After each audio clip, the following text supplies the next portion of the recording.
இப்பதான் தொடங்கி இருக்கிறாரு, அதுக்குள்ளே நீங்க பின்னடைவை பற்றி கேள்வி எழுப்புறீங்க. அவர் முதல்ல ஒரு தேர்தலை சந்திக்கட்டும், மக்கள் எந்த அளவுக்கு அவரை ஏற்றுக்கொள்கிறார்கள், அங்கீகரிக்கிறார்கள் என்பதை பார்ப்போம். அந்த முடிவுகளை வைத்துதான் யாருக்கு பின்னடைவு என்று சொல்ல முடியும். ஒவ்வொரு காலகட்டத்திலும் இதுபோல புதிய புதிய வரவுகள் தேர்தல் களத்தில் நிகழ்ந்து கொண்டே இருக்கின்றன. ஆனாலும் கூட அவர்களால் பெரிய அளவிலே இதுவரையில் சாதிக்க முடியவில்லை. தற்போதுள்ள சூழலில் கலைஞரும் ஜெயலலிதாவும் இல்லை என்கிற ஒரு கணக்கை மட்டுமே வைத்து திமுக அதிமுக ஆகிய இரு கட்சிகளையும் பலவீனப்படுத்திவிட முடியும் என்று கணக்கு போடுகிறார்கள்.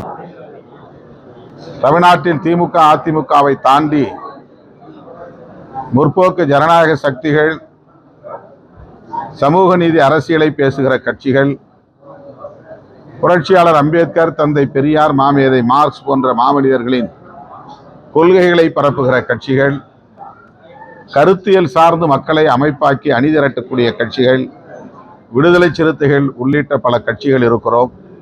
எனவே வெறும்